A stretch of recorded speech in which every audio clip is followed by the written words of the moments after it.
فلسطین کی آزادی کا مشن، یہودیوں کو قدم قدم پر دھول چٹانے والا، اکیلا ہی عالم کفر سے ٹکرانے کا حوصلہ رکھنے والا، پاک دھرتی کا ایک عظیم مجاہد، کفر پر لاوے کی طرح برسنے والے اس مجاہد کی طویل داستان سننے کے لیے چینل کو سبسکرائب کیجئے اور ویڈیو کو لائک کیجئے۔ ہیلی کاپٹر ہم سے کچھ فاصلے سے گزرا تھا اور میں نے اپنے عقب میں اسے کوئی چمکیلی چیز گراتے ہوئے دیکھا تھا۔ کچھ دور جا کر ہیلی کاپٹر پھر فضا میں بلند ہو گیا۔ میں اٹھ کھڑا ہوا۔ پیدل لوگوں کی تو خیر کوئی بات نہیں تھی، لیکن یہ ہیلی کاپٹر ہمارے لیے وبال جان بن گیا تھا۔ وہ پھر پلٹ کر ہماری طرف آ رہا تھا۔ ظاہر نے اسے واپس آتے دیکھا تو خوفزدہ لہجے میں بولا، یہ ہماری جان لیے بغیر نہیں ٹلے گا۔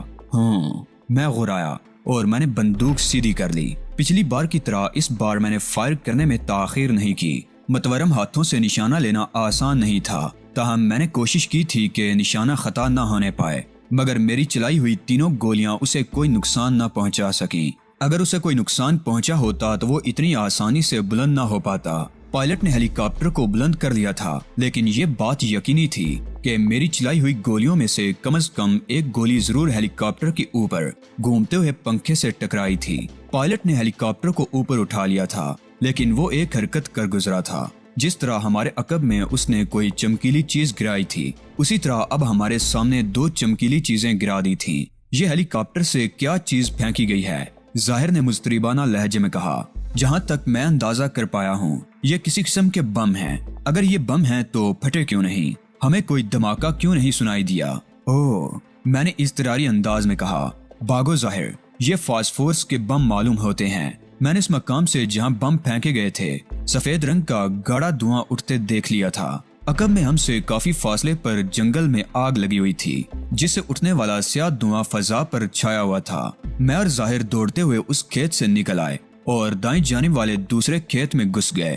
اس کھیت میں دوڑنا بہت آسان ثابت ہو رہا تھا۔ اگر مجھے پہلے سے علم ہوتا تو ہم نے پہلے ہی اس کھیت کا رخ کیا ہوتا۔ ہیلی کاپٹر اب مستقلاً ہماری نگاہ میں تھا۔ میں نے ایک بار پھر اسے پلٹتے دیکھا۔ اس بار ہیلی کاپٹر سامنے سے ہماری طرف آ رہا تھا۔ میں دوڑتے دوڑتے اچانک رک گیا۔ پائلٹ کا ساتھی کیبن سے باہر جھکا ہوا تھا اور اس کے ہاتھ میں ایک عجیب قسم کا ہتھیار نظر آ رہا تھا۔ میں نے بھی اپنی بندوق سنبھال لی، لیکن قبل اس کے کہ میں فائر کر سکتا، اس نے فائر کر دیا۔ میں حیرت کے عالم میں منجمد سا ہو کر رہ گیا تھا۔ اس ہتھیار سے گولی کے بجائے ایک سفید رنگ کا گولا برآمد ہوا تھا، جو ہم سے کافی آگے کھیت میں گرتے گرتے چمکدار سرخ رنگ اختیار کر چکا تھا۔ یہ تو اس کھیت کو بھی آگ لگا رہے ہیں جناب، ظاہر نے بوکھلائے ہوئے انداز میں کہا۔ واپس چلو ظاہر، میں تیزی سے بولا، اس کھیت سے بھی باہر نکل چلو۔ ہم اس کھیت سے باہر نکل آئے۔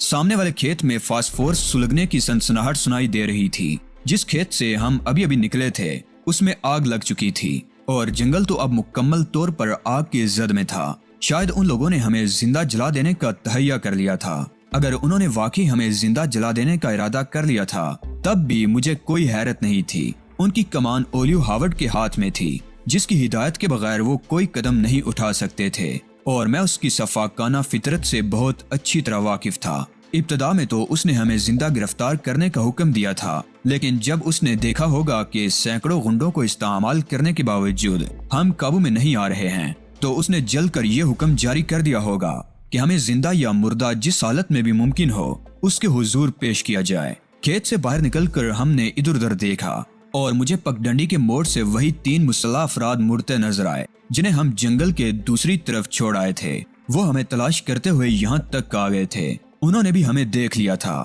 میں نے بڑی پھرتی سے 3 فائر کیے اور ان میں سے 2 لڑک گئے، تیسرا کوئی آڑ لینے کے لیے بھاگ کھڑا ہوا تھا۔ آؤ ظاہر، میں نے کہا، اب اس پگڈنڈی کے سوا ہمارے پاس کوئی راستہ نہیں بچا۔ ہم نے پگڈنڈی پر دوڑنا شروع کر دیا۔ ہماری دونوں طرف جلتے ہوئے کھیت تھے اور راستہ بالکل صاف تھا، لہٰذا ہم بہت تیز رفتاری کا مظاہرہ کر رہے تھے۔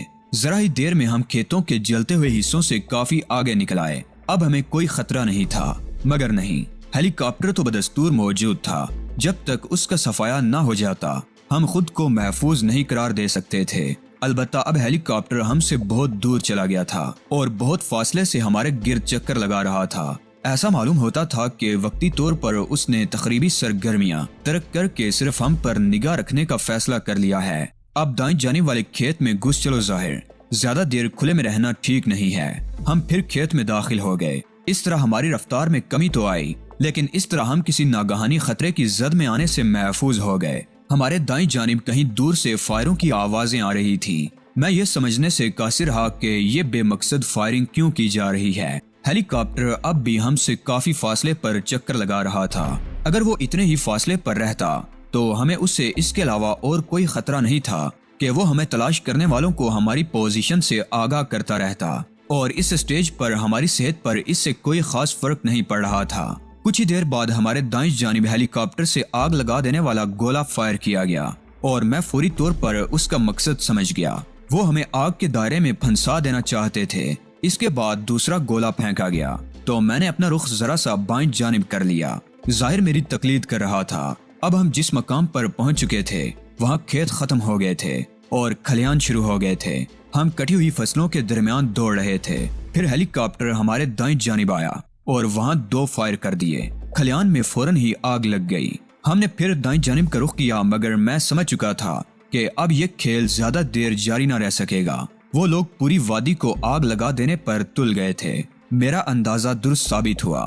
جس سمت ہم بھاگ رہے تھے ٹھیک اس سمت میں ہم سے کوئی 3 گز کے فاصلے پر فائر کر کے ہمارے راستے میں آگ لگا دی گئی۔ اس بار میں نے اپنا رخ تبدیل نہیں کیا اور عین اسی جگہ کی طرف دوڑتا رہا جہاں آگ لگی تھی۔ میں نے اپنی رفتار میں انتہائی حد تک اضافہ کر دیا تھا۔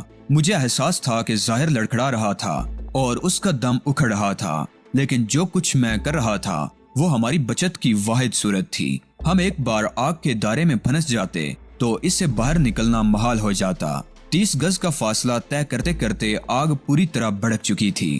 میں پوری طرح اس کی تپش محسوس کر رہا تھا، مگر یہ عمل کرنے کا وقت تھا، سوچنے سمجھنے کا وقت نہیں تھا، اور میں نے وہی کیا۔ کچھ سوچے بغیر میں نے سر جھکایا اور آگ کی دیوار کو پار کر گیا، اور جب میں نے محسوس کیا کہ اب شعلوں کی تپش محسوس نہیں ہو رہی تو میں یکلخت رک گیا۔ ظاہر بڑی بدحواسی کے عالم میں دوڑ رہا تھا اور میرے بالکل پیچھے تھا۔ میرے اچانک رکنے پر وہ پوری قوت سے مجھ سے ٹکرایا اور ہم دونوں زمین پر ڈھیر ہو گئے۔ دونوں کی سانسیں بری طرح اکھڑی ہوئی تھیں اور ہمیں اپنے زندہ بچ جانے کا یقین نہیں آ رہا تھا۔ چند منٹ تک ہم زمین پر بے سدھ پڑے اپنی سانسیں درست کرنے کی کوشش کرتے رہے۔ پھر ظاہر نے بولنے میں پہل کی۔ اس مصیبت سے کب چھٹکارا ملے گا؟ اس کی سانس اب تک قابو میں نہیں آئی تھی اور وہ اٹک اٹک کر بول رہا تھا، بہت ممکن ہے ظاہر کہ یہ ہماری زندگی کا آخری سفر ہو۔ ان لوگوں کے عزائم بہت خطرناک ہیں۔ آگ پھر ہماری طرف بڑھ رہی ہے، ظاہر نے کہا۔ اس کے لہجے سے خوف ٹپک رہا تھا۔ ہمت کرو ظاہر، ہم آخری سانس تک جد و جہد جاری رکھیں گے۔ اٹھو اور جلد از جلد یہاں سے زیادہ دور نکلنے کی کوشش کرو۔ ظاہر اٹھا اور لڑکھڑاتا ہوا میرے ساتھ آگے بڑھنے لگا۔ ظاہر کی حالت قابل رحم تھی۔ بلا شبہ اس نے جتنی جد و جہد کی تھی مجھے اس سے اس حد تک توقع نہیں تھی، بلکہ وہ اب بھی میرا ساتھ دے رہا تھا، لیکن میں اس کے لیے کچھ نہیں کر سکتا تھا، اس لیے کہ میں خود اس وقت بے بس تھا۔ بے بس تو خیر میں کئی بار ہوا تھا، یہاں تک بھی ہو چکا تھا کہ میرے کمرے کو اولیو ہاورڈ نے بم سے اڑا دیا تھا۔ ہر شخص کو میری موت کا یقین ہو گیا تھا، لیکن میں موت کے منہ سے بچ نکلا تھا۔ اولیو ہاورڈ کے چنگل میں میں کئی بار پھنس چکا تھا، لیکن اس بار میں جتنی بری طرح پھنسا تھا اس کا تو میں نے کبھی تصور بھی نہیں کیا تھا۔ بے بسی سی بے بسی تھی۔ ہم اولیو ہاورڈ کے آدمیوں کے ہاتھ نہیں لگ پا رہے تھے، مگر ان سے بچ کر نکل بھی نہیں پا رہے تھے، اور 4 روز کی جدوجہد کے بعد اس نوبت کو پہنچ گئے تھے کہ ان کے ہاتھوں کھلونا بن کر رہ گئے تھے۔ رفتار بڑھاؤ ظاہر، ہم ذرا سی کوتاہی کے بھی متحمل نہیں ہو سکتے، میں نے ظاہر سے کہا، جس کی رفتار سست پڑنے لگی تھی۔ کوشش تو کر رہا ہوں جناب، ظاہر نے ہانپتے ہوئے کہا۔ اس کا سینہ دونکنی کی طرح چل رہا تھا۔ موت ہمارے تعاقب میں ہے دوست، میں نے اسے اکسایا۔ ذرا ہمت ہاری اور موت نے دبوچا۔ میرے الفاظ ظاہر پر اثر انداز ہوئے اور اس نے نسبتاً تیز رفتاری سے دوڑنا شروع کر دیا۔ اس وقت خود میرا اپنا عالم یہ تھا کہ پورا جسم کسی پھوڑے کی طرح دکھ رہا تھا، مگر میں دوڑتے رہنے پر مجبور تھا۔ نہ صرف خود مجبور تھا بلکہ ظاہر کو بھی اپنے ساتھ رکھنے پر مجبور تھا۔ ہم کئی منٹ تک لگاتار دوڑتے رہے۔ حشر یہ ہو گیا کہ مجھے سانس لینے میں بھی دقت محسوس ہونے لگی۔ کوئی شخص آخر کتنی مشقت کر سکتا ہے؟ کہیں نہ کہیں تو ہر ایک کی قوت برداشت کی انتہا ہوتی ہے۔ فرق اگر ہوتا ہے تو قوت ارادی کا ہوتا ہے۔ میرے اندازے کے مطابق ظاہر کی قوت برداشت بہت پہلے جواب دے چکی تھی۔